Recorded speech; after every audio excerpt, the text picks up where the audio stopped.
Hello everybody, and welcome to another edition of Liberty Watch. I'm your host, Liberty Man Van, where we talk about current events and look at things through a libertarian lens. Now, what is libertarianism, you say? Well, basically, libertarians believe that you can't hit people and you can't take their stuff. That's called the non-aggression principle. And basically, the root word of libertarianism is liberty, which means freedom. So we're in favor of, if you're going to have government policies, we're in favor of policies that will allow for the maximum amount of freedom, as long as you're not hurting other people or taking their stuff. Okay, great. Today is, so the event we're going to look at this episode comes from last month. We're actually in September now. It's September 3rd, 2017. And there was a significant clash between left and right wing extremist groups in Charlottesville, Virginia, starting actually on August 11th. That's a Friday night. It continued on into Saturday the next day. And what the whole thing centered around was there was a white supremacist group that wanted to, well, there weren't all white supremacists, but some of them were. There was a few neo-Nazis thrown in there. But these groups had gotten permission. They had actually petitioned the local government to have a march, and they were given permission to have a march, and they proceeded with that march. And what they were going to protest was the removal of Robert E. Lee statue from Lee Park there in Charlottesville. So the event started on Friday night, August 11th. Here we go. So here's the white supremacist group marching through town with their torches. Hey, does that remind y'all of anything? Well, I don't know, maybe the KKK? That's what it reminded me of.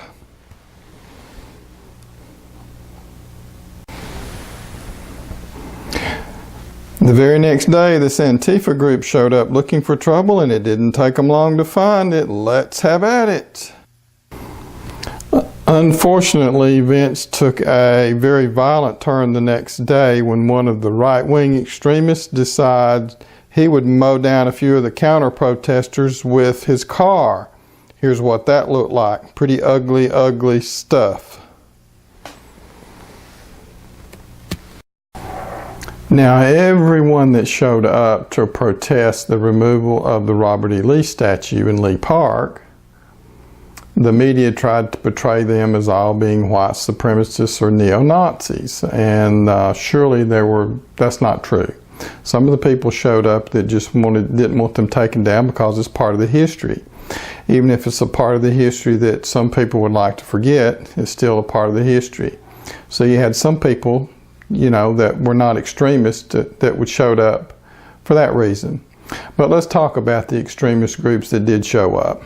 Let's talk about the two main ideologies there, white supremacist ideology and the neo-Nazis. So what does white supremacy say? It says, well, the white race is better than everybody else. Well, what are you basing that on?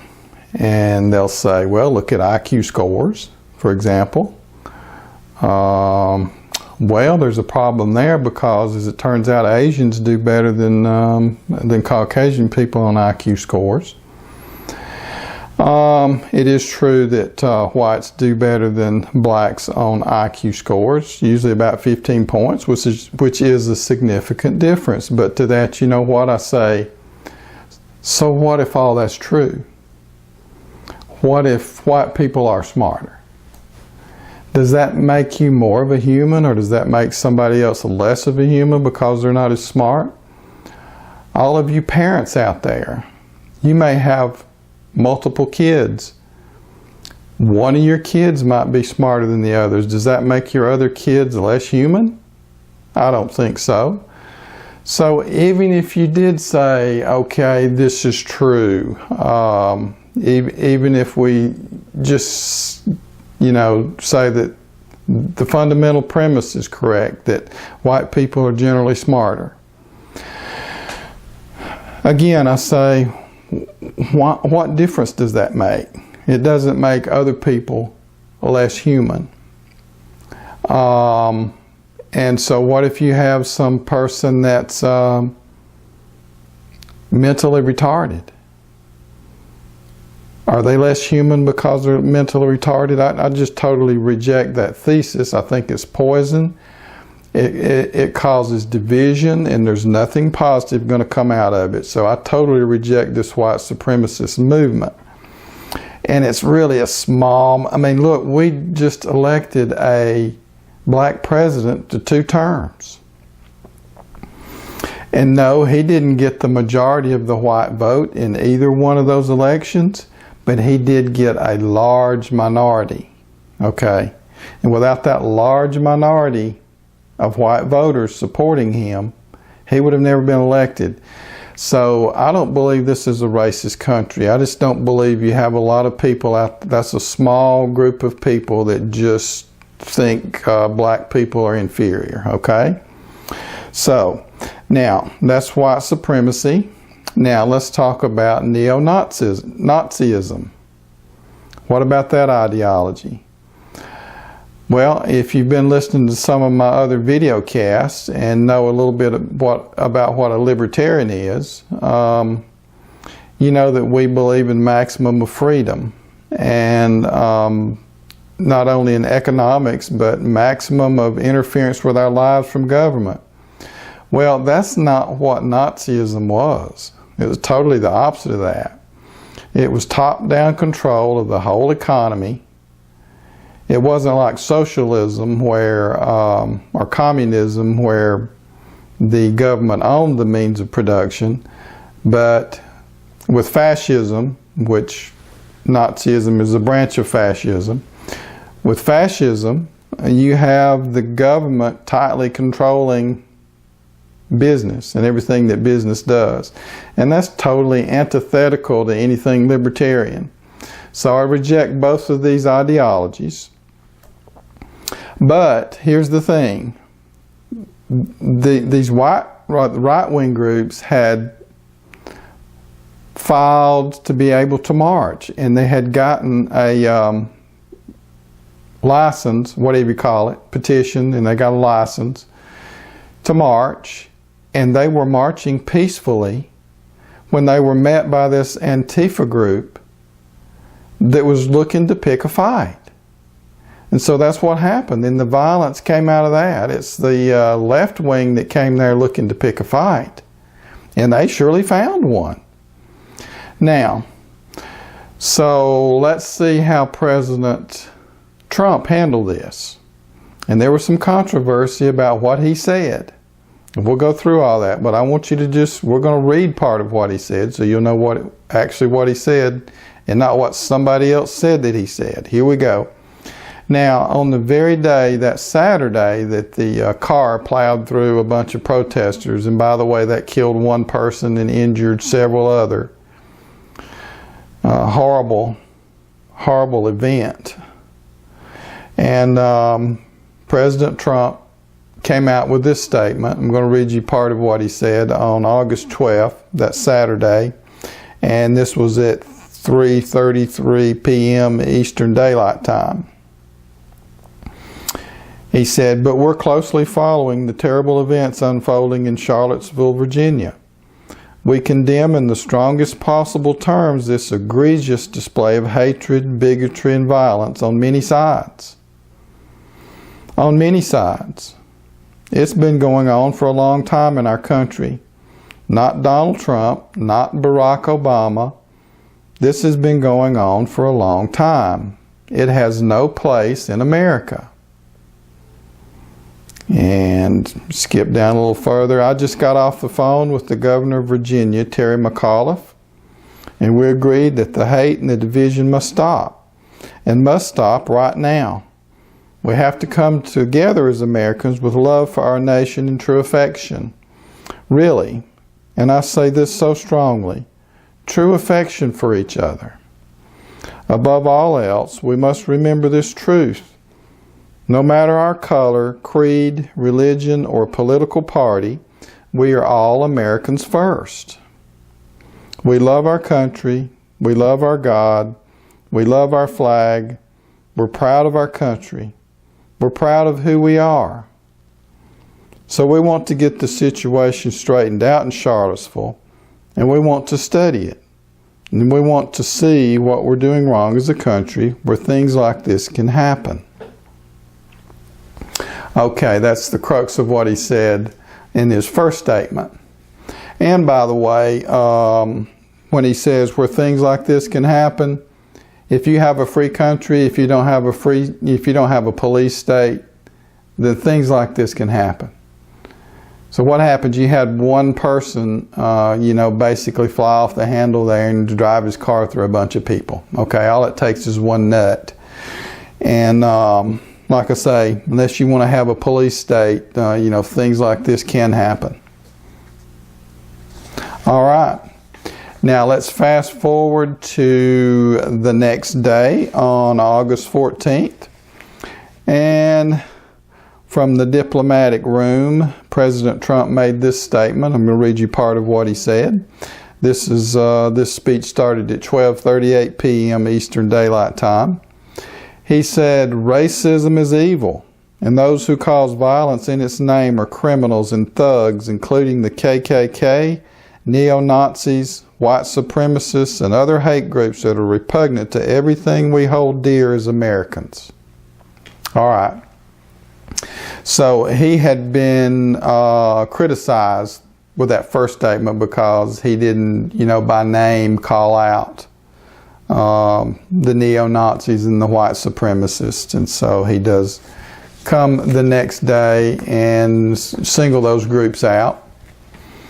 All right. And so that was on August 14th. And let's go to his remarks on August 15th. Let's get to that. And this was from Trump Tower in New York, and this was at 3:58 p.m. Eastern Daylight Time. President Trump said the following. He says this about the alt-right and its relationship to the violence that had occurred. "But when you say the alt-right, define alt-right to me. You define it. Go ahead." "No, define it for me. Come on, let's go. Define the alt-right for me." Questioner from the audience says, "Senator McCain defined them as the same group." Trump cuts him off. He says, "Okay, what about the alt-left that came charging at, what about the alt-left that came charging at the, as you say, the alt-right? Do they have any semblance of guilt?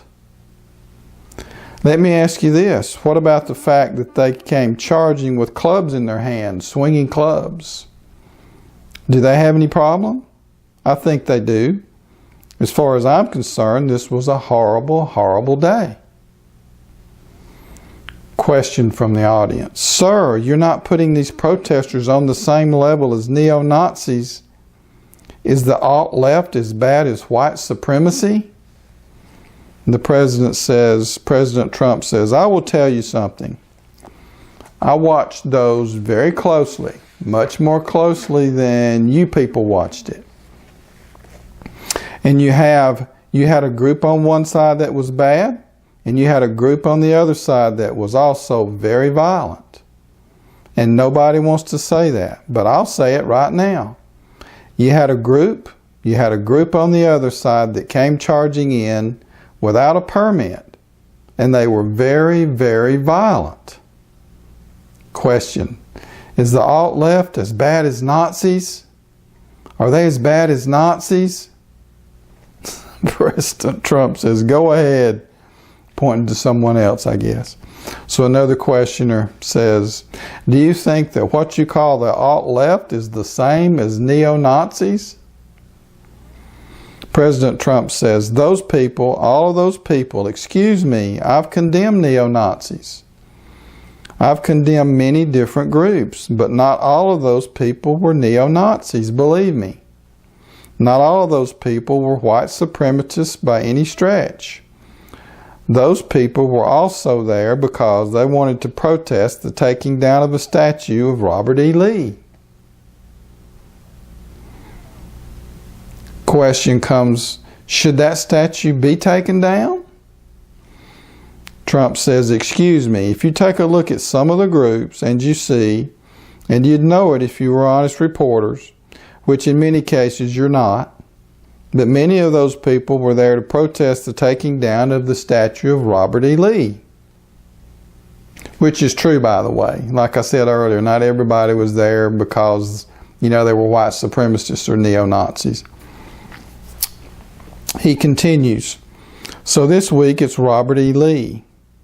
I noticed that Stonewall Jackson is coming down. I wonder, is it George Washington next week? And is it Thomas Jefferson the week after? You really do have to ask yourself, where does it stop? And I want to pause for a second to comment there. I think that is the aim of some of these groups. They want to just tear down Western civilization. They want to tear down all the monuments. And this is kind of the low-hanging fruit for them. It's an easy target. Oh, you people love slavery. That's the only reason you want to have these statues here. So, but also George Washington was a slave owner. Thomas Jefferson was a slave owner. All right. So are they going to be next? Are we going to have to take down the Washington Monument? The Jefferson Memorial? How about Mount Rushmore? We're going to have to blow it up? I mean, seriously, where does this whole thing end? Okay. Now, and another thing Trump does in this speech is he calls out violence on all sides of this equation. I don't care what your political ideology is, and as stinky as I find the white supremacists and the neo-Nazis, if they're having a peaceful demonstration and they're not bothering anybody, they have the right to do that. What is free speech? Do we need free speech legislation or the idea of free speech to protect speech about the weather? Okay, we're talking about the weather today. There's been a hurricane here recently. Wow, nasty weather. I wonder what it's going to do tomorrow. Think it's going to be a little cooler? I hope this rain stops. You don't need to protect that kind of speech, do you? It's non-controversial. The kind of speech that you have to protect is speech that some of us find stinky. Let the neo-Nazis get up there and talk. They're going to hang themselves. They're going to look like idiots because most people are going to say, ew, that's a stinky ideology and I don't want to be any part of it. Let them talk. You counter it by speech like ours where we say, this is a vile ideology. I wouldn't want to be a part of it. Here's why I don't want to be a part of it. And that's how you counter it. You don't counter free speech with violence, which is what Antifa does. Okay, let's continue. A questioner asked the president, should the statues of Robert E. Lee stay up? And the president says, I would say that's up to a local town, community, or the federal government, depending on where it is located. And that is absolutely, positively the right answer. All right, if the people in New Orleans want to take down the statue of Jackson, Colonel Jackson, that during the British-American War of 1812, fought off the British and kept them out of New Orleans, defended the city, if they want to take his statue down because he was a slave owner, You know, if that statue is in New Orleans, then the people in New Orleans should make that decision. And the people in Charlottesville, although I disagree with the decision to take the statue down, it's in their town, and they should be the ones that make that decision. That's correct. Local control, like I've always said. Not top down, but you know, as a libertarian, I want more decisions to be made at the individual level and the local level. Think about it. If you're in a small town, you probably know the mayor. You can go talk to him.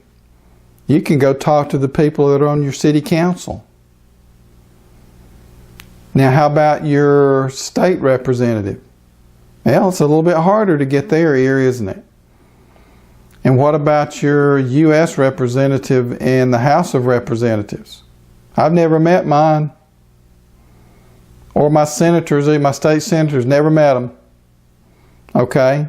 If they got a letter from me, they don't know me from, you know, they don't know me from Lee Pitts or John Doe or whoever. It's just a name to them they wouldn't recognize.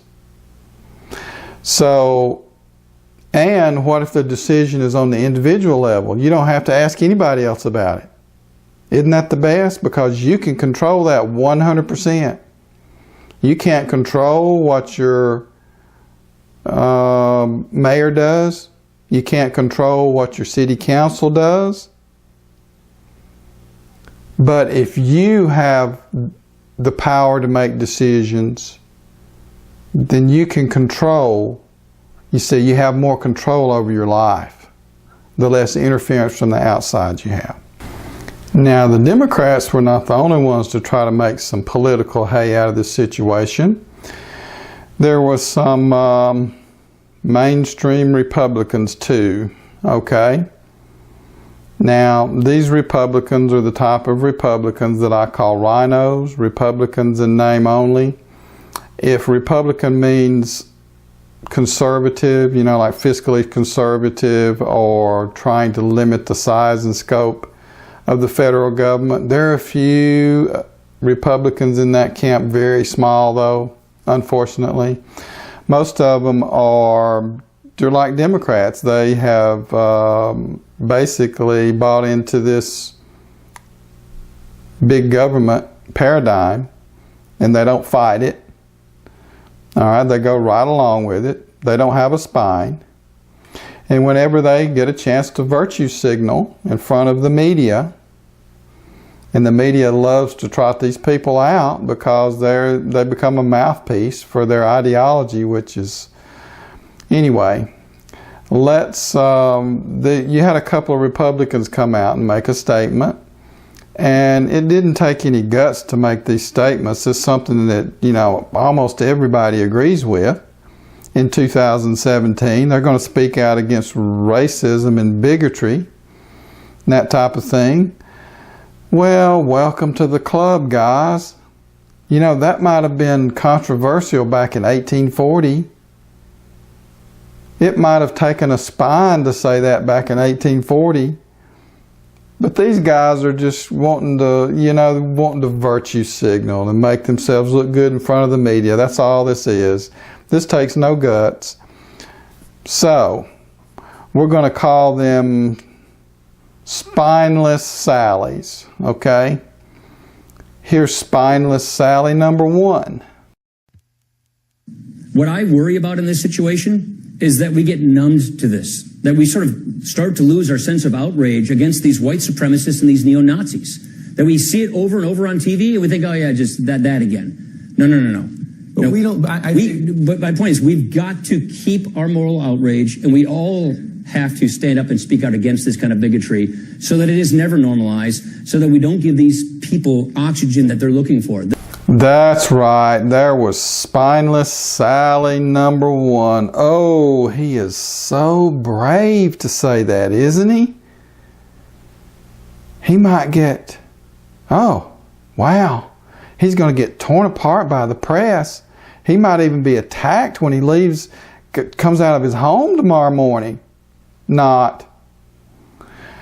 And here was Spineless Sally number 2, Governor Kasich from Ohio.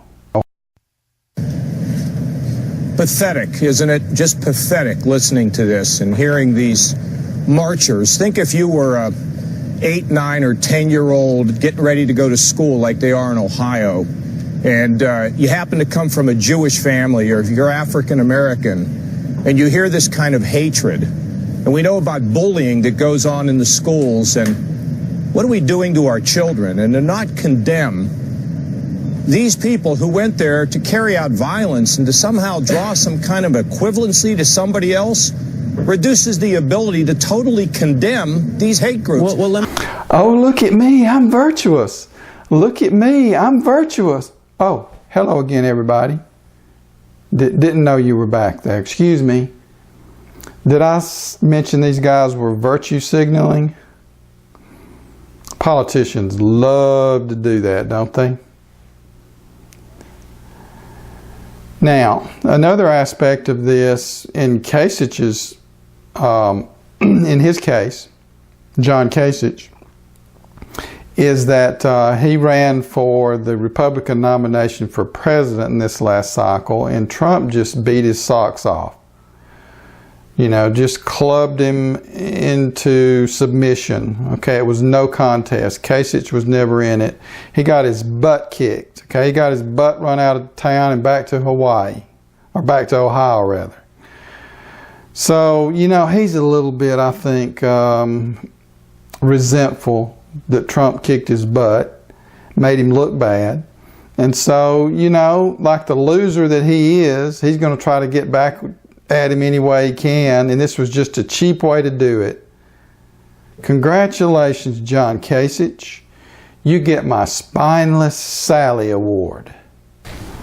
Now, the mainstream media wanted to portray in this Charlottesville debacle, they wanted to portray all the violence is coming from the right wing, see, and not the left. And this left-wing group, Antifa, you know, Black Lives Matter, by any means necessary and so forth, they know that they can commit violence and the news media will cover it as if the other side committed the violence. See, this didn't just begin here in Charlottesville. This Antifa group's been doing this for months. They would show up, them and other left-wing groups, would show up at Trump rallies during the 2016 presidential campaign where, you know, people would just come to see a speech by President Trump, and these left-wing groups would show up and start busting heads and, you know, start a fight. And then the media would call out Trump's group for, they'd say Trump is exciting, you know, with his language. He's exciting violence. And so you have this dishonest news media that's always going to be in the pocket of the left wing. All right? And so they got real mad when Trump didn't go along with them on this thing, when Trump was actually calling out both sides. And so they jumped all over him, you know, for not doing enough to condemn the right-wing groups. All right. Now I want to take a little turn here next and show you the contrast about how another event was handled. And this is going to be a unique perspective because of all the coverage I've seen on this, I don't think anybody else has taken, I'm surprised nobody else has seen this, that they left this opening for me. But this, to me, was just a real contrasting event that happened during 2016. And the event I'm talking about is in July of 2016 in Dallas. We had Black Lives Matter doing a march, okay? And some sniper that was sympathetic to Black Lives Matter, premeditated, had planned this for some time, showed up with a gun at a strategic location and started shooting cops. He killed 5 and injured several others. And we're just going to contrast how President Obama was treated by the press and how the event was covered. But before we cover the event of the snipers themselves in Dallas, let's go back just a little bit further, and I want you to see this video. Bacon, fry like bacon, pigs in a blanket, fry like bacon, pigs in a blanket, fry like bacon, pigs in a blanket, fry like bacon. Yes, they're screaming, pigs in a blanket, fry 'em like bacon. Pigs in a blanket, fry 'em like bacon. Is this hate speech? But wait, there's more. What's better than 8 dead cops? 9 dead cops. What's better than 9 dead cops? 10 dead cops. What's better than 10 dead cops? 11 dead cops. What's better than 11 dead cops? 12 dead cops. What's better than 12 dead cops? 13 dead cops. In case you couldn't make it out, what they were saying there was, what's better than 1 dead cop? 2 dead cops. What's better than 2 dead cops? 3 dead cops. What's better than 3 dead cops? 4 dead cops. Well, you get the idea. They're going up to 12, 13, 14, so forth. 99 bottles of beer on the wall, 99 bottles of beer. Oh, that's a totally different thing.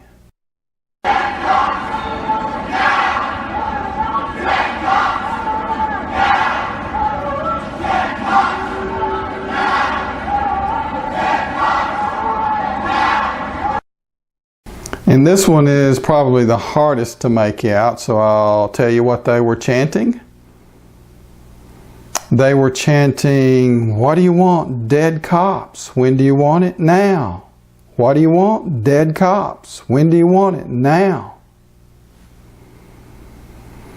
Now these last 3 videos I've showed you of this group calling for open violence against cops is called Black Lives Matter.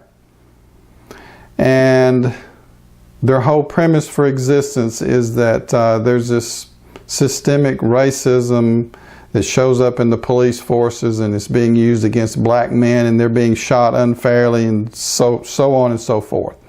And we'll talk a little bit more about those claims here later. But for now, would you say that this kind of speech qualifies as hate speech? Do they qualify as a hate group? You be the judge. Now, we saw how quickly the news media after Charlottesville went after the white supremacist groups. Surely they would do the same thing to Black Lives Matter right after this cop killing spree. But no. In fact, this next CNN commentator seems to be making excuses for them. The ghettos in this country were created by design, by government policy. Concentrated poverty is a condition that is created by policy that this country has created over decades and over centuries. Concentrated poverty is a fertile ground for violence and crime. And then we have to send police officers into those environments that we created. And then when we have the friction and they rub up against each other, and then something invariably, tragically goes wrong, this is what we get. But what we can't do is to have kind of an amnesia about history and how we got to this place. We can't say that black people just woke up one day and said, you know what, I would really like to live in the poorest, most dangerous parts of the country. So are they calling out Black Lives Matter as a hate group that should be monitored very closely? No, let's make excuses for them. And this excuse used here is the same old tired argument we've heard for decades, that, oh, you've got violence, rather you've got poverty, and therefore that leads to violence. That's nonsense. That's not an excuse for violence because you're poor. And it doesn't follow that because you're in a poor area, you're going to have violence. If that's true, why don't we have widespread violence in Appalachia? It doesn't exist. Just shot a big hole in his theory, pun intended. So we're making excuses for this group rather than condemning them. This next commentator is a former Black Caucus leader, and not to let any good tragedy go to waste, she's going to use this as an opportunity to push gun control legislation. We heard from members of the Congressional Black Caucus earlier today. They are clearly outraged. What needs to be done now? Well, several things, Wolf. I think that we have to stop looking at gun violence like it's a partisan issue. Human blood was shed. White people, Latino people, black people, the two black men who we've talked about all week, Alton Sterling and, of course, Philando Castile. I think that we have to start dealing with these issues at a policy level. We cannot afford any longer to pretend like these issues will just go away. Folks push back on background checks and say that wouldn't have caught probably this shooter or even the shooter in Orlando. The reality of it is there are far too many loopholes, and at every barrier it can be knocked down because we pretend like these things will just disappear, like people will rely on their better nature. This next commentator blames cops for violence against cops.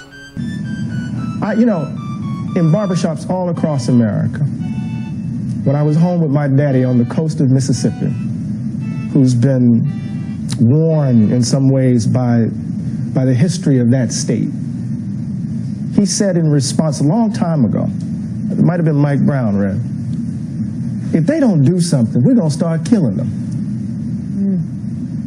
Somebody's going to start killing cops if they don't do something. That conversation, I'm giving some insight that white America might not have heard before. That conversation has been had, and it has been had before. Right? If you aren't going to protect us, if you're going to subject us to this, right, there are going to be elements in our community that are going to respond. So let's break down this text a little bit. I'm going to just go over it a little bit with you and comment on what he said. He said, in barbershops all across America. Later on, when I was home with my daddy on the Gulf Coast of Mississippi, who has been warned in some ways by the history of that state, he said in a response a long time ago, it might have been Mike Brown. All right, let's stop there for just a second. Michael Brown was this black guy that got shot in Ferguson, Missouri. It started all kinds of riots. And, after that, this Black Lives Matter group was formed. And they put out this meme after that, hands up, don't shoot. Hands up, don't shoot. That was Michael Brown. Okay. The problem is the facts don't bear that out. And here are the facts. Michael Brown had been in trouble with the cops many times before. This wasn't his first encounter. He had just robbed a store a little while earlier. They had video of it. So the guy had robbed a store a little while ago. He's walking down the middle of the street, and the cop told him to get over to the sidewalk, on the sidewalk or something like that. There was an altercation that ensued. And Michael Brown, who's a big guy, all right, he's a big guy, and he's charging toward this police officer as if to attack him, and that's when he got shot. And Black Lives Matter started this hands up, don't shoot meme, which was garbage. He was charging the cop. Now, how do we know this? Well, the Justice Department under President Obama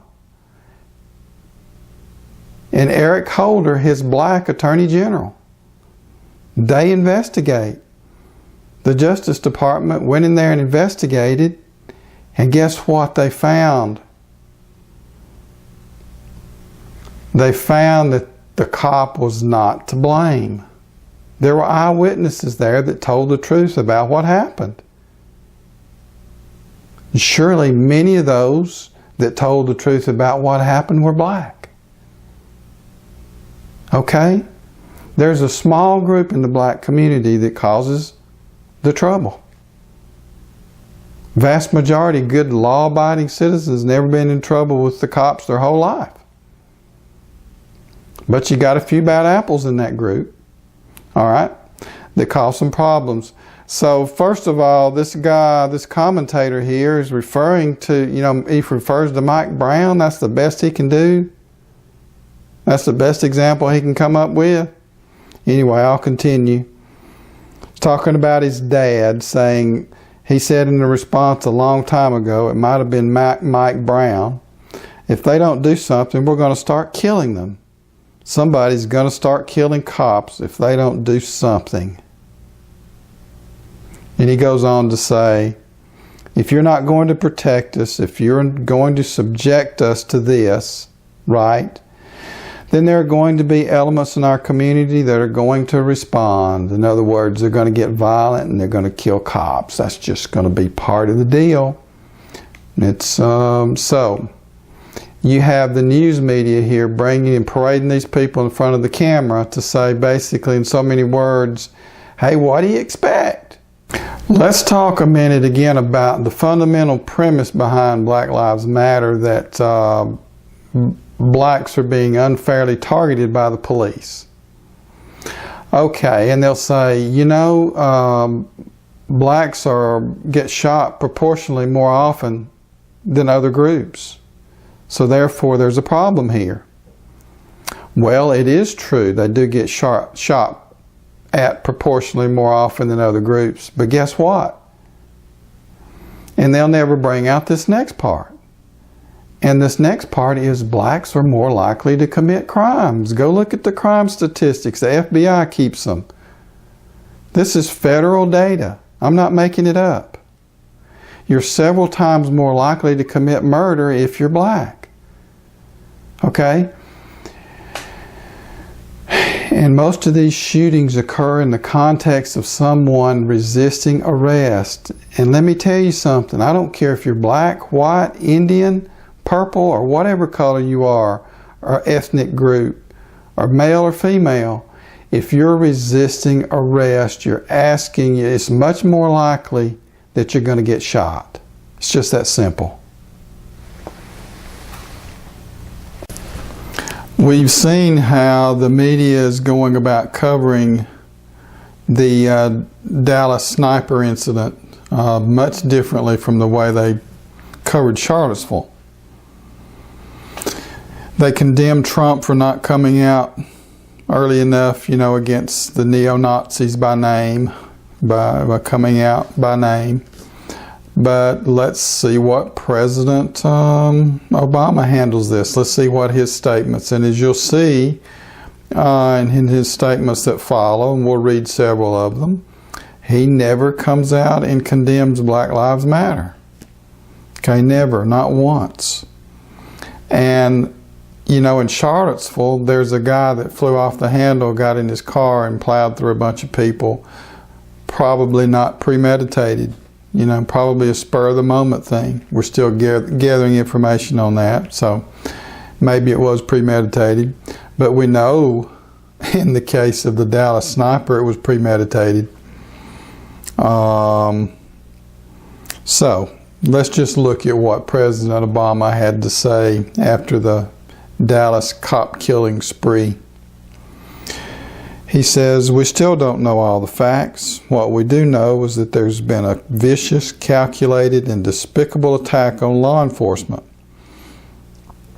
Police in Dallas were on duty, doing their job, keeping people safe during a peaceful protest. Now, he goes out of his way to use this peaceful protest phrase, and the media picked right up on it. When they were talking about this, they always threw that peaceful protest in there. And yes, this was a peaceful protest until the guy showed up killing cops, and then it wasn't all that peaceful for the cops, was it? But my point was going to be, a lot of these protests that they've had, weren't so peaceful. Obama continues. These law enforcement officers were targeted and nearly a dozen officers were shot. 5 were killed. Other officers and at least 1 civilian were wounded. Some are in serious condition and we are praying for their recovery. Later on, he says the following. I will have more to say about this when the facts become clear. For now, let me just say that, even as yesterday I spoke about our need to be concerned as all Americans about racial disparities in our criminal justice system.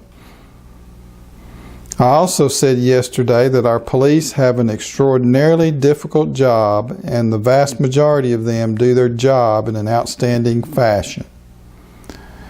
Okay, so it doesn't take him long to start making excuses for the cop killing, does it? I mean, just listen to this. Racial disparities, okay.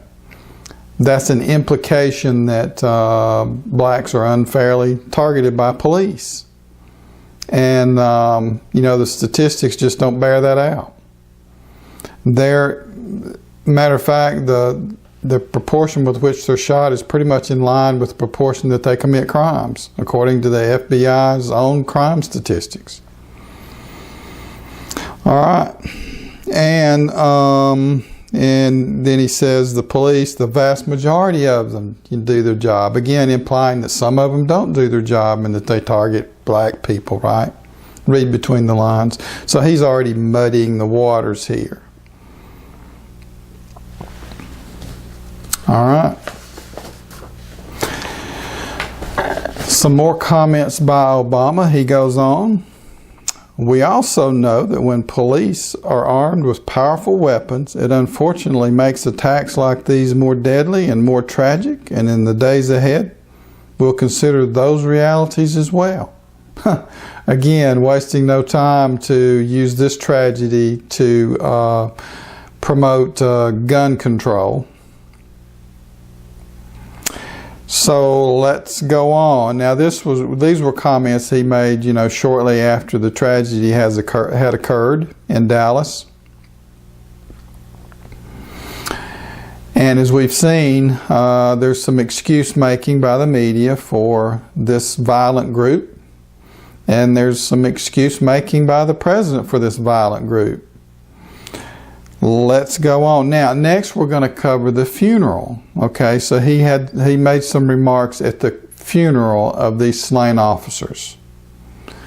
So let's get to that next. Here we go. And the first part of this is really good. I'll read part of it to you. For the men and women who protect and serve the people of Dallas, last Thursday began like any other day. Like most Americans, each day you get up, probably have too quick a breakfast, kiss your family goodbye, and you head to work. But your work and the work of police officers across the country is like no other. For the moment you put on that uniform, you have answered a call that at any moment, even in the briefest interaction, may put your life in harm's way. And so that's all good. This starts out real good. Again, this is at the funeral of the slain police officers. And so next he starts going into talking, and he goes through each individual cop that's been killed and tells something, a personal story about them. It's all good. I'll read a little bit of it to you here. It says, Lauren Aarons, he answered that call. So did his wife Katrina, not only because she was the spouse of a police officer, but because she's a detective on the force. They have 2 kids. Lauren took them fishing, and he used to proudly go to their school in uniform. On the night before he died, he bought dinner for a homeless man. So that's all good so far. He goes on. For a while, the protest went on without incident, and despite the fact that police conduct was the subject of the protest, despite the fact that there must have been signs or slogans or chants with which they profoundly disagreed, These men and with this department did their jobs like the professionals that they were. In fact, the police had been part of the protest planning. Dallas Police Department even posted photos on their Twitter feeds of their own officers standing among the protesters. Okay, so far so good. You know, he was good about going through each of the cops that had been killed and giving some personal detail about them. So good personal touch there. But he can't refuse using this opportunity to make a few pointers, okay? To divide us, to remind us that, oh, there are still racists among us and we must be vigilant. Here we go. He continues, faced with this violence, we wonder if the divides of race in America can ever be bridged. Now this is at the funeral of the police officers.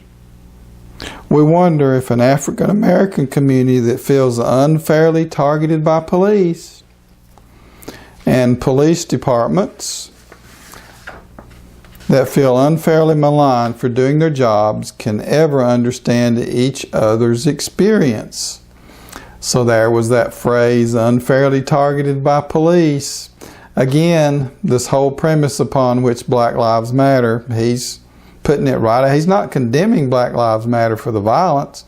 He's co-opting their message. And he's co-opting their message at the funeral of the slain police officers. The nerve of this guy. He continues. The police helped Shatamia Taylor. She was shot trying to shield her 4 sons. She said she wanted her boys to join her to protest the incidents of black men being killed. Let's mention that again. Now, these black men being killed, again, he never uses any nuance. He never, goes into the specifics of those cases like in Michael Brown that I went into earlier.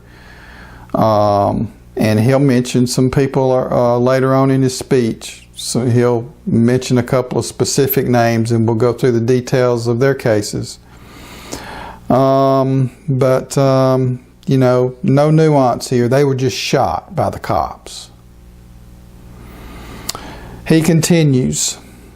And today in this audience, I see people who have protested on behalf of criminal justice reform, grieving alongside police officers. I see people who mourn for the 5 officers we lost, but also weep for the families of Alton Sterling and Philando Castile. In this audience, I see what's possible. When anyone, no matter how good their intentions may be, paints all police as biased or bigoted, we undermine those officers that we depend on for our safety. And as for those who use rhetoric suggesting harm to police, so he makes an oblique reference there finally to Black Lives Matter. Doesn't call them out or condemn them though by name. Even if they don't act on it themselves, well, they not only make the job of police officers even more dangerous, but they do a disservice to the very cause of justice that they claim to promote. Okay, just an oblique reference to the Black Lives Matter there. Remember, Trump was firmly condemned for not calling out neo-Nazis and white supremacists by name soon enough. Okay. Here, Obama never does it at all. He mentions them in passing, but he co-opts some of their ideas and perpetuates that in the speech. Let's go on.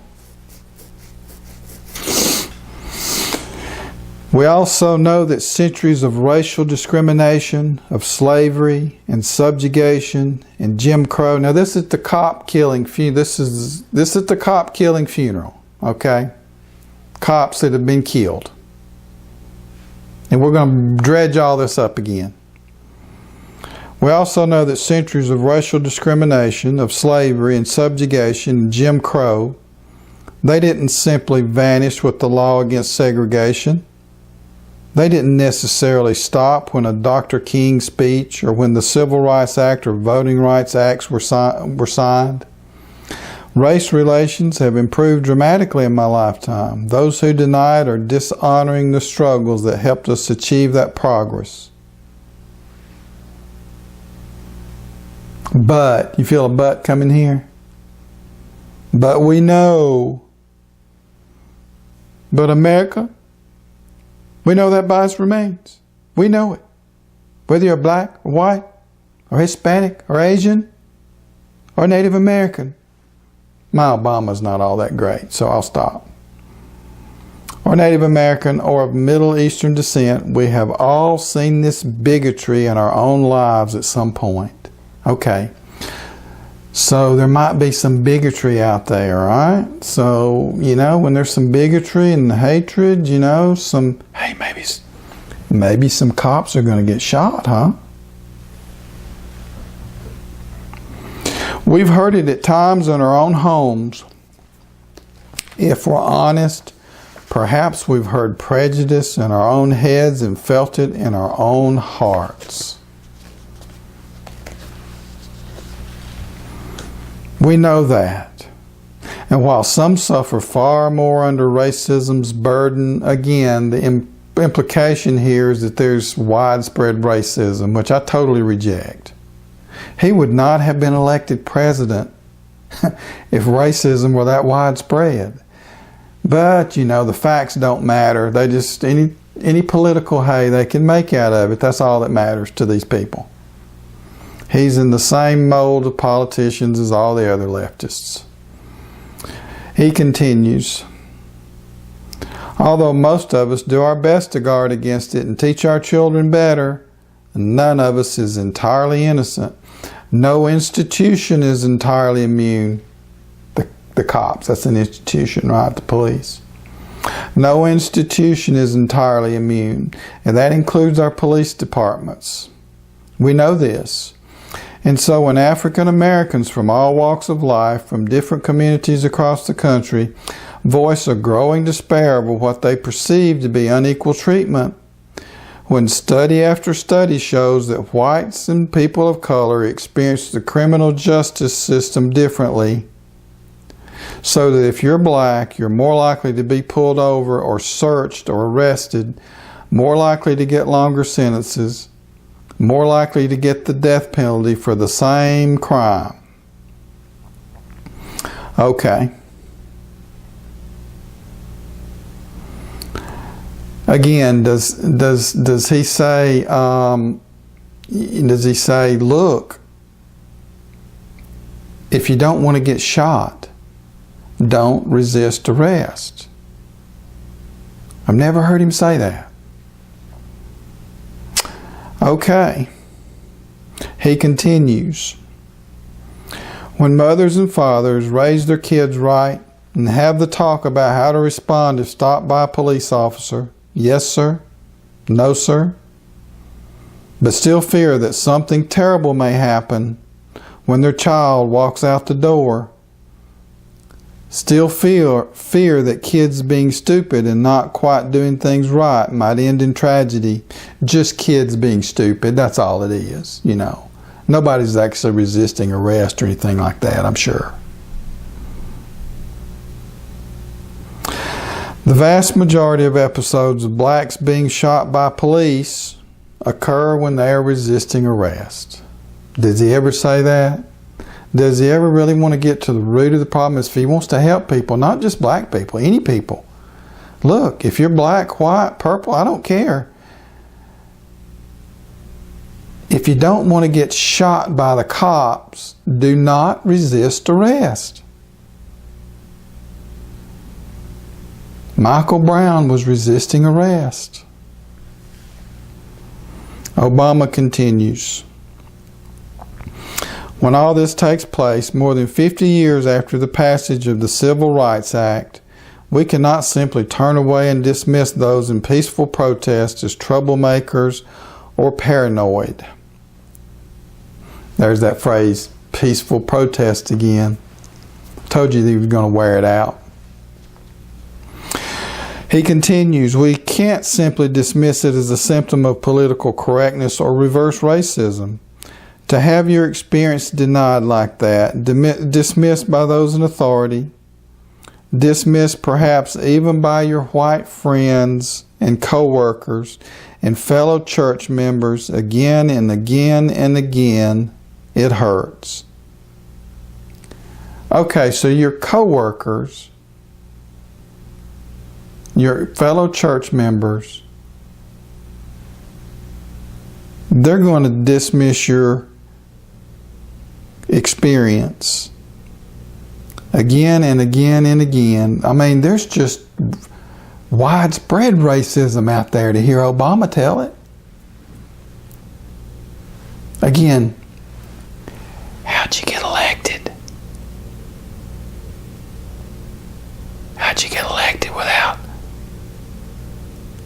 If it's so racist out there.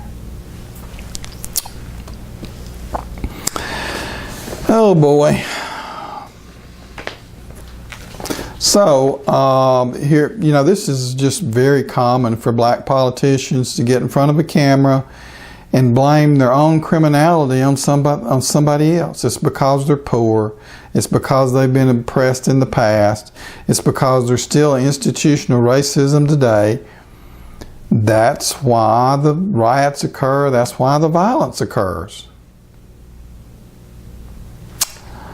And so there's never any solution as long as you blame someone else for your problems, even if there's some truth to some of that there's been certainly there's been racism in the past. There's no doubt about that. But you know, to keep perpetuating this myth that it's still widespread and that you don't have a chance, that's kind of a hopeless message to put out there, isn't it? But if you're a politician who wants to garner the votes of these people, and they continue to do it election after election. If you look at Obama's for, I think, 2008, you know, talk about racism. If you want to look at how blacks voted in that election, 92% of blacks voted for Obama. Okay, only 55% or so of whites voted for the Republican candidate. So who's racist? But to hear Obama tell it, that only cuts one way. He continues, as a society, we choose to underinvest in decent schools. We allow poverty to fester so that entire neighborhoods offer no prospect for gainful employment. We refuse to fund drug treatment and mental health programs.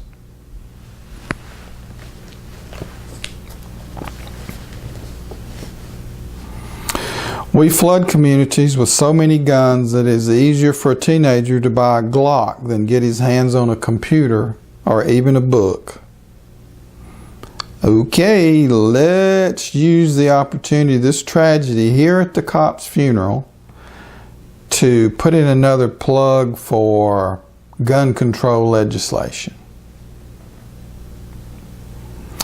He continues, because with an open heart we can learn to stand in each other's shoes and look at the world through each other's eyes, so that maybe the police officer sees his own son in that teenager with a hoodie, who's kind of goofing off but not dangerous. And I understand these protests. I see them. They can be messy. Yeah, I'd say sniping at several cops and killing them is kind of messy, Mr. President. They can be kind of messy. Sometimes they can be hijacked by an irresponsible few. See, it's just a few. Police can get hurt. Oh, see? Again, what do you expect?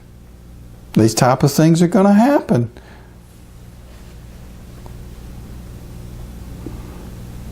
Protesters can get hurt. They can be frustrated. But even those who dislike the phrase Black Lives Matter, surely we should be able to hear the pain of Alton Sterling's family. So he finally mentions Black Lives Matter here, but does he call them out as a hate group? Nope. He goes out of his way to make excuses for them.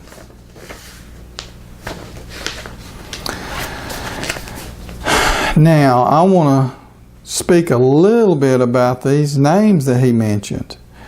You know, he's referring to blacks who might have been shot unfairly. And are these the best examples he can come up with? Because they're not very good. Surely there are some blacks out there that have been shot unfairly, but why throw these cases that are very gray? And we'll go through some of the details. You'll see how gray they are. I mean, why does he muddy the waters with these examples? These are certainly not clear-cut examples of being unfairly targeted. All right, so Philando Castile. This happened in Baton Rouge, and this is one of the cases he was referring to in his remarks. The Baton Rouge police were responding to a call from a complainant when they encountered Alton Sterling. And police shouted to him, "Get on the ground now." Instead of getting on the ground, he resisted arrest. He had a gun. He was shot in the altercation that ensued. Officers tried to subdue him with a laser, but were unsuccessful, and he continued to resist arrest. And what's the common theme here? Resisting arrest. Now, and Sterling had been in trouble before. He was on probation and was not allowed to carry a gun. He had a gun. He had been in trouble before. He wouldn't be on probation. Sterling had recently been released from prison and was selling bootleg CDs. All right? Another illegal activity. Sterling had had many previous encounters with law enforcement. You know, and Obama, just throws it out there unfairly targeted like, oh, just out of the blue they got shot for no reason. That's totally dishonest. But the facts don't matter to these people, these politicians. The facts don't matter. Sterling had had many previous encounters with law enforcement. He was a convicted child sex offender, and he owed much in child support that he had not paid. Again, he was not an innocent victim. Now, the other name he mentioned there was this guy named Philando Castile, and this happened in Minnesota. This case is a little more murky, okay? I think in Castile's, Brother Alton Sterling's case, he was resisting arrest, and there was, you're asking for trouble when you do that. In Castile's case, the facts are a little more murky. He lived in Minnesota, and there was a convenience store near him that had been robbed a few days earlier. Now, some photos of the assailants had been posted. Of course, the police, they look at those photos every day before they go to work. They're going to be on the lookout for these people. Well, police pulled him over a few days after the robbery because he looked like one of the robbers. And Castile was with his girlfriend and her 4-year-old daughter. The 4-year-old daughter was in the back seat. And the daughter was not his daughter. It was from his girlfriend's. It was his girlfriend's daughter from a previous relationship. They had marijuana in the car. He had a gun in the car. He pulled the gun out and he was shot.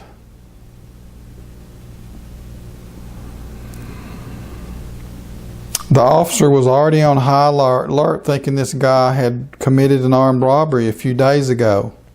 So he's probably, I mean, put yourself in his shoes, he's probably a little bit nervous. And did he overreact here? Maybe he did. Maybe he did. But it's not a slam dunk case. The guy had a gun.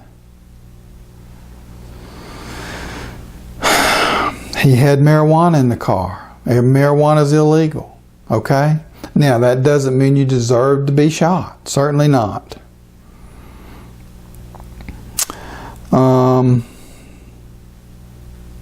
Now, what happened was Castille's girlfriend, she started streaming video after he was shot. So, you know, unfortunately, we don't have any video of what happened, you know, prior to the shooting. We do know that Castille had at least 55 Minnesota traffic violations. So is this guy completely innocent? And he had multiple drug arrests, including one in which he had quite a bit of marijuana. And his Facebook posts seem to indicate he was involved with, or at least sympathetic to, the Crips gang. Okay, again, maybe the officer overreacted in this case. Maybe he didn't. Maybe the guy was coming up to shoot him. We really don't know. But this is not a slam dunk case, you know, of, oh, God just minding his own business and gets shot by a cop. It's just not. The main topic of our discussion today has been how the media portrays left-wing and right-wing extremist groups in a different way. It's also how they treat a Republican president versus how they treat a Democratic president. And so we'll recap what we've learned today in that regard here in just a minute. But before leaving the subject of policing, I want to throw a little bit of libertarian perspective in there for you. Who do the police work for? The government. So, and if there is a shooting, if you're a citizen, you get shot by a cop and you're taken to court, who runs the court system? The government. So you got a government employee that's going to go into court, and the judge is going to be another government employee. Does this give them a home field advantage? Sure. Absolutely. It absolutely does. And if you look at the number of, when cops are involved in shooting incidents, the number of them that actually get prosecuted and taken to court by the prosecutor, which is again working for the state, it's a small percentage of them. And most of the time they get away with it. So I think there is a problem with that, but that cuts across all racial lines. That happens to white defendants, black, it doesn't matter what your color is. If a cop shoots you, he's more likely to get away with it than not. All right? And I think there is a problem there that needs to be addressed. Now, what would be one way to address this problem? Well, you need a court system that you don't, you know, the cops kind of got a home field advantage here in this scenario because he's working for the state and the court system is set up by the state. So we're going to talk a little bit now about some ideas that maybe we should take some of these functions out of the hands of government and put them in the private sector. How about having private courts? We already have private court systems. It's called arbitration, which you just extend that to criminal cases. All right. And how about the police? Do they have to work for the state? Could there not be private police forces? We have private security guards now. So I mean, just some ideas to throw out there. So now Murray Rothbard, who's written so many great books, and if you're not familiar with him, you should go to Amazon.com and read some of his books. We'll talk about some of them here from time to time. But one of the books he wrote was called For a New Liberty, and it's about how a lot of the functions we think of as could only be carried out by government could actually be carried out by the private sector. So let's just look at a few of his remarks in the book on this subject. He says, "How shall the police allocate their funds, which are, of course, always limited, as are the funds of all other individuals, organizations, and agencies? How much shall the police invest in electronic equipment, fingerprinting equipment, detectives as against uniformed police, patrol cars as against foot police, etc.? All these decisions you got to make. The point is that the government has no rational way to make these allocations. The government only knows that it has a limited budget. Its allocation of funds are then subject to the full play of politics, boondoggling, and bureaucratic inefficiency, with no indication at all as to whether the police department is serving the consumers in a way responsive to their desires, or whether it is doing so efficiently." And I'll stop just a second to throw in the police have become more and more militarized. They're getting this tanks and so forth, armored personnel carriers, stuff that should not be in the hands of police department. That should remain in the hands of military. The police have no business having this military equipment. But what happens when politics is involved is that these people that supply, these companies that supply this equipment to the military, well, as long as the military has all this stuff, they can't justify buying more, right? So how does the military get rid of it? They push it on down to the police. Now these corporations can sell more of that military gear to the military. All right? This always happens, corporatism, crony capitalism. Let's continue. Crony capitalism is not the fault of corporations. As long as there's candy to be given away, they're going to go for it. I can assure you. They have to, because if they don't, their competitors will. They'll be at a competitive disadvantage. They have to go try to buy off government. They have to, or they will not remain competitive in the marketplace. So it's the fault of government being so large and giving out so much candy. But let's continue. All right. Rothbard says, "The situation would be different if police services were supplied on a free competitive market. In that case, consumers would pay for whatever degree of protection they wish to purchase. The consumers who just want to see a policeman once in a while would pay less than those who want continuous patrolling, and far less than those who demand 24-hour bodyguard service. On the free market, protection would be supplied in proportion and in whatever way that the consumers wish to pay for it.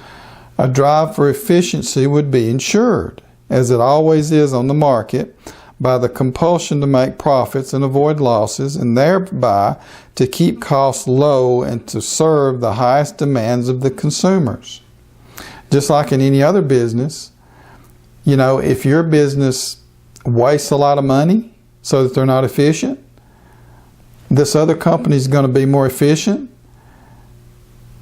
then that other company is going to win out over you in the competitive marketplace. Because if they're more efficient, they're going to be able to provide the same service at a lower price or a better service at the same price, you see.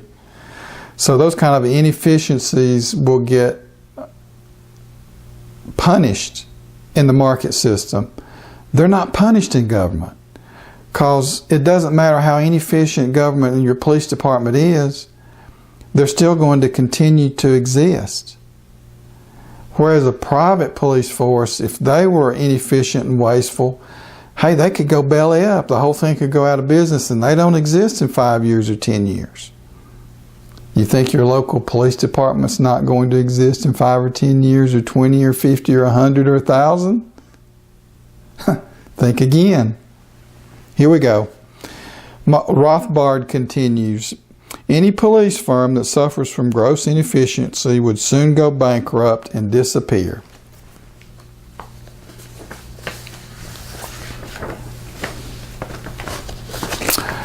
So let's summarize what we learned today about media bias. And we've learned that political groups on the left and right are treated differently.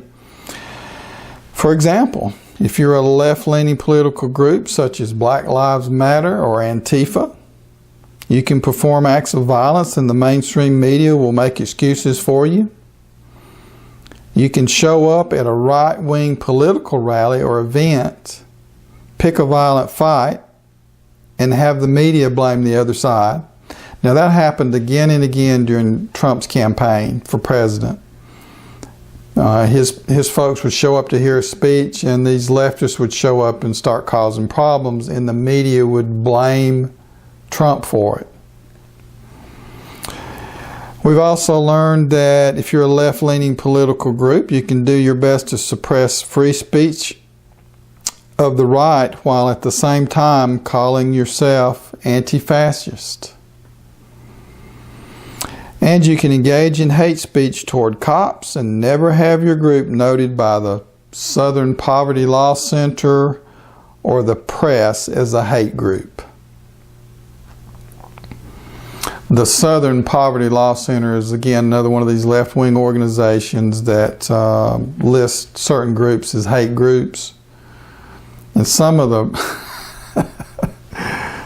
groups they list is just laughable, like the 10th Amendment Center, which is this group that stresses, 10th Amendment says, was that amendment that said whatever functions of the federal government were not specifically delineated in the Constitution should be left to the states. So that's a radical extremist position, I guess, if you're the Southern Poverty Law Center. Let's continue. We've also learned that if you're a right-leaning political group, you can be engaged in a peaceful protest, have Antifa show up and mace you or throw rocks at you or club you, and then have the media blame you exclusively for the violence. You can have a controversial, if you're a right-wing political group, you can have a controversial author such as Ann Coulter or Milo Yiannopoulos scheduled to speak at a taxpayer-funded university such as UC Berkeley, and have your speech suppressed through the threat of violence by Antifa. And they actually they didn't threaten violence, they did do some violence at some of these events. Also, you can have a mainstream conservative author such as Charles Murray threatened off your campus. Charles Murray, my goodness, this guy's about as far from extremist as you can get. He's a professor at Harvard. Okay, now if you're a left-leaning president such as Barack Obama, how do you get treated? Well, you will never be called out for not denouncing hate speech if that speech comes from the left, such as pigs in a blanket, fry 'em like bacon. Sounds like hate speech to me. Also, you can criticize cops for shooting people with long rap sheets, carrying a gun, and resisting arrest without so much as a whimper from the media.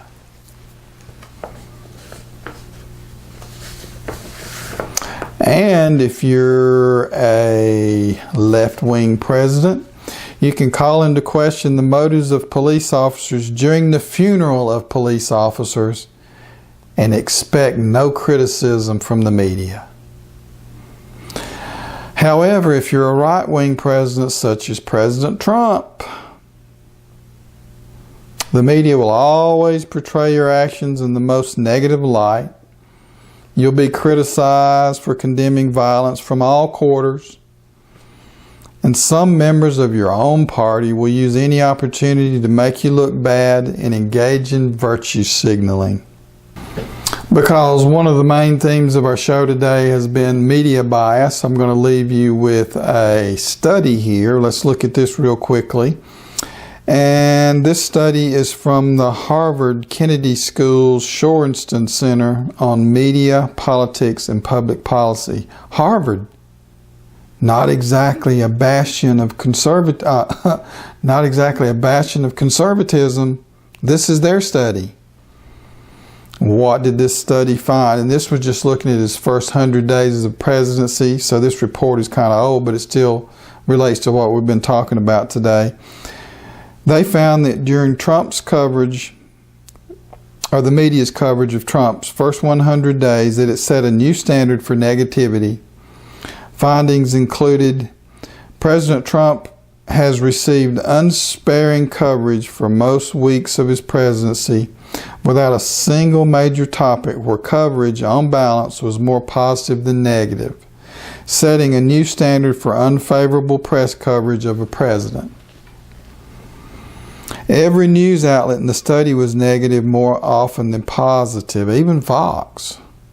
Fox was the only news outlet that came close to giving Trump positive coverage overall, though they did not. 52% of news reports on Fox were negative towards President Trump. Only 48% were positive. And we're going to look next at a graphic which will show some of this in more detail. And here's the graphic that shows the tone of the news coverage. As we can see, for the U.S. news outlets, CNN, not surprisingly, although they're tied with NBC at 93% of the coverage of President Trump being negative. And as you see, all the outlets negative, highly negative, from 93, 87 to 70%. Even the Wall Street Journal, 70% negative. And that, you know, that's your rhino Republican crowd, the Wall Street Journal. So that's not surprising that, you know, that's the wing of the Republican Party that is in favor of big government. So that's not surprising. Fox, even Fox, 52% negative. And look at the ARD. I'm not even sure what that is, but 98% on the European outlets. 98. They were even worse than CNN. But as you can see from this, very negative coverage towards President Trump. That's the show for today. I had a good time. I hope you had as good a time as me and learned something.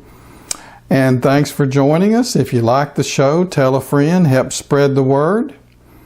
We'll see you again next time on Liberty Watch, where we don't believe you need some guy with a bullhorn to tell you what to do. See you next time.